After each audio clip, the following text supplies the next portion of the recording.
Ներկայացված որոշման նախագծով առաջարկվում է կառավարությանը հավանություն տալ Հայաստանի Հանրապետության կառավարության և Կորպորասիոն Ամերիկա ՍԱ ընկերության միջև 2001 թվականի դեկտեմբերի 17-ին ստորագրված կոնցեսիոն պայմանագրի 5-րդ լրացմանը, որով նախատեսվում են հետևյալ հիմնական փոփոխությունները։ Կոնցեսիոն պայմանագրի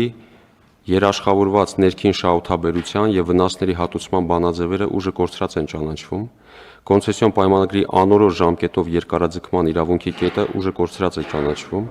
Արձանագրվում է, որ կողմերը, կառավարությունն ու կոնցեսիոները միմյանց նկատմամբ երկարաձգման գործարքի կնքման օրվա դրությամբ ֆինանսական պարտավորություններ չունեն միմյանց նկատմամբ։ Կապանի Սյունիք օդանավակայանի վրա կոնցեսիոն պայմանագրի սահմանափակումները վերացվում են։ Կոնցեսիոն պայմանագրի ժամկետը երկարաձգվում է մինչև 2067 թվականի վերջ։ Կոնցեսիոները պարտավորվում է իրականացնել 425 միլիոն ԱՄՆ դոլարի չափով կապիտալ ներդրումներ, մաստեր պլանը և այն ներդրումային ծրագիրը, որով պետք է դա իրականացվի, կներկայացվի կառավարության համաձայնեցմանը և այդ մաստեր պլանում կներառվեն նաև 2023 թվականից իրականացված կապիտալ ներդրումները։ Գործող սակագների փոփոխությունները կիրականացվեն ամենամյա սկզբունքով միայն համապատասխան բանաձևով ճշգրտման եղանակով, ելնելով ԱՄՆ սպառողական գների ինդեքսների, եվրոպական երկրներում միջին գնաճի և Հայաստանի Հանրապետության սպառողական գների ինդեքսների ցուցանիշներից։ Սահմանվում է կանոն այն մասին, որ եթե կոնցեսիայի ժամկետի ընթացքում որևէ պահի ոչ կոնցեսիոների մեղքով ուղևորահոսքը 2 տարի անընդմեջ նվազում է, ամեն տարի կազմելով 4 միլիոն ուղևորից պակաս, ապա կառավարությունը պետք է կոնցեսիոների կրած վնասի համար կոնցեսիոներին փոխհատուցի սակագների ճշգրտման եղանակով,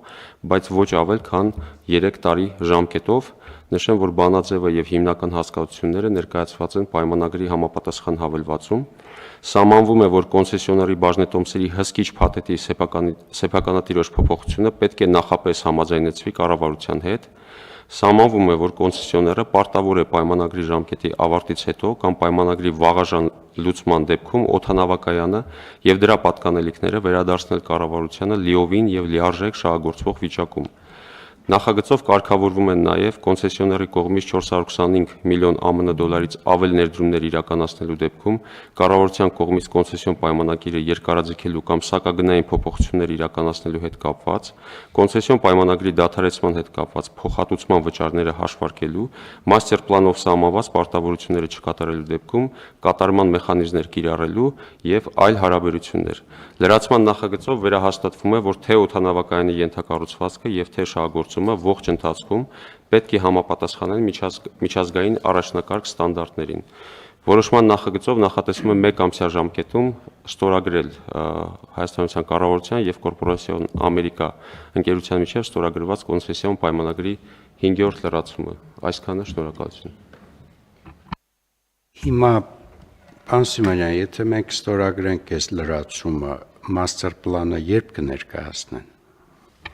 Նախատեսվում է մաստեր պլանի ներկայացումը մինչև հունվարի 31-ը։ Իսկ դրանից հետո ներդրումները կսկսվի,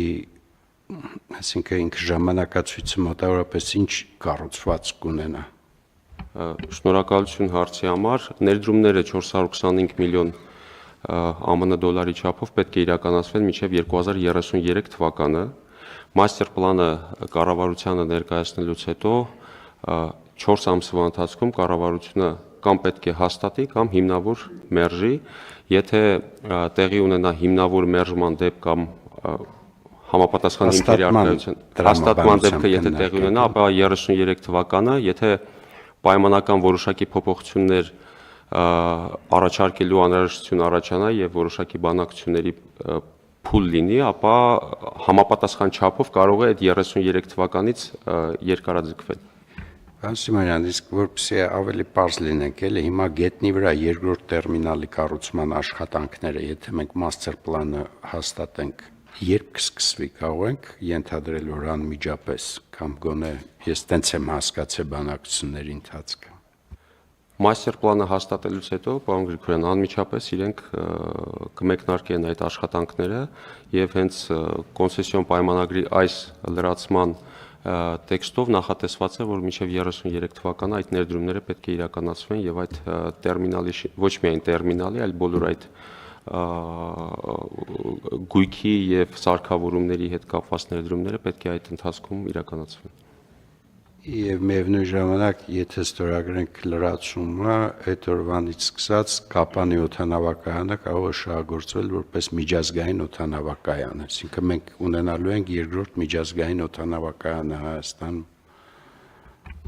Այո, պարոն Գրիգորյան, նման իրավական հիմք է ստեղծվում, քանի որ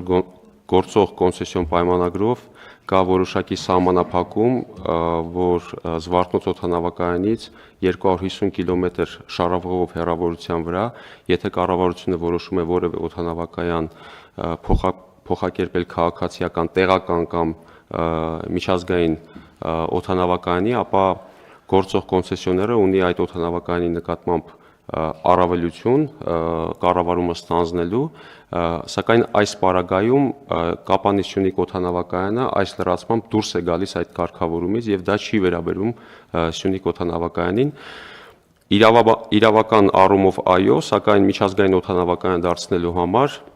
Սյունիքի օդանավակայանում պետք է համապատասխան սարքավորումներ եւ համապատասխան ներդրումներ իրականացվեն, որպեսզի սահմանային, մաքսային եւ այլ գործառույթներ ապահովող հնարավորություններ ստեղծվի այնտեղ։